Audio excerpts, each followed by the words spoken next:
कक्षा 11वीं विषय गणित प्रश्नावली 21वीं अध्याय 21 प्रायिकता। 3 पासों के एक साथ फेंकने पर योग 17 या 18 आने की प्रायिकता को ज्ञात करो। तो सबसे पहले देखिए, जब हम 3 पासों को फेंकते हैं या उछालते हैं तो कुल स्थितियां क्या बनती। 3 पासों को क्या करने पर, उछालने पर। जब 3 पासों को हम उछालते हैं तो उछालने पर जो कुल स्थितियां हमारे पास बनती है, कुल स्थितियां जो हमारे पास बनती है वो होती है 6 गुणित 6 गुणित 6। 6 6 36 और 36 का 6 में गुना करेंगे तो हमारे पास कुल स्थिति बनती 216।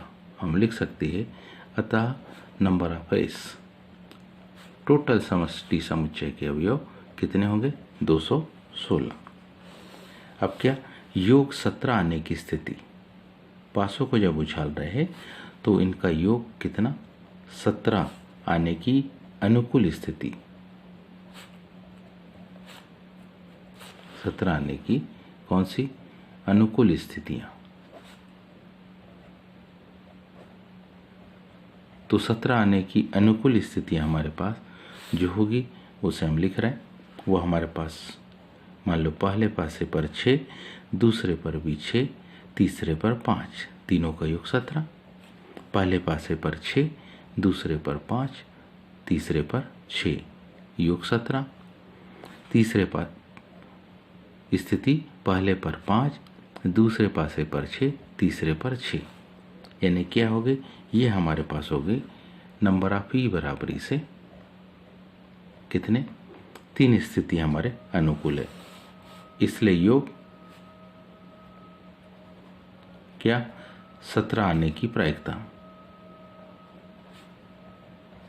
इसलिए योग 17 आने की प्रायिकता पी ऑफ ई बराबरी से नंबर ऑफ ई बटे number of S.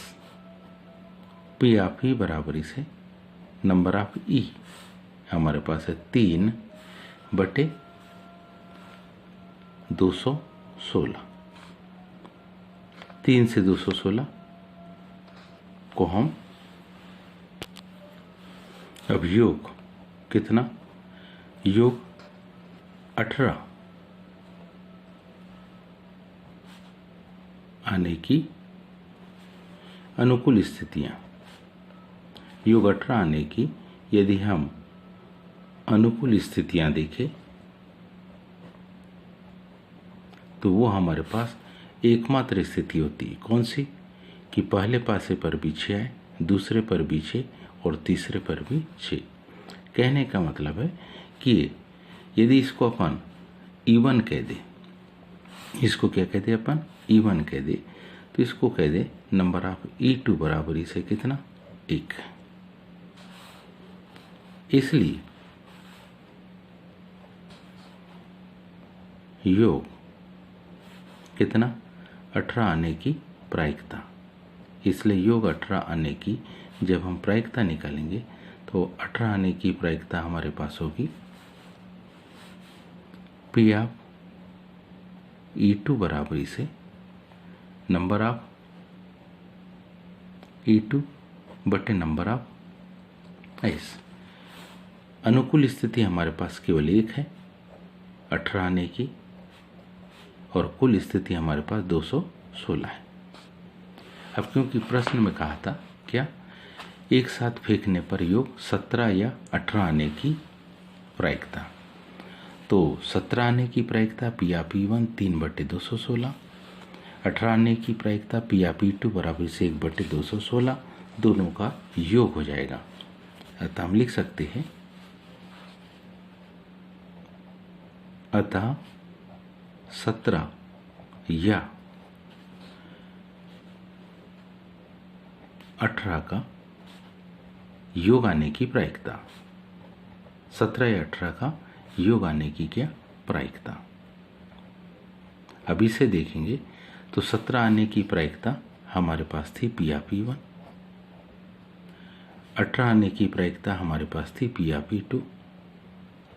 P of E1 का मान हमारे पास था 3/216। 18 आने की प्रायिकता हमारे पास थी 1/216। हम जानते दोनों का एलसीएम जो होगा वो 216 ही आएगा। 216 में 216 का भाग देंगे, 1 बार जाएगा। 1 का जब हम गुणा करेंगे तो 3 में तो 3 ही आएगा, धन यहाँ 1, 3 और 1 कितना 4, तो मान हमारे पास आ गया 4/216। हम जानते 4 के भाग में से 216 में भाग चल जाएगा तो मान आएगा 4 अपन 6 20 और 4 चौक 16। तो योग कितना 17 या 18 योग आने की जो प्रायिकता होगी वो होगी 1/54। उम्मीद है आप सबको ये समझ में आया होगा। आज के लिए इतना ही शेष कर, धन्यवाद।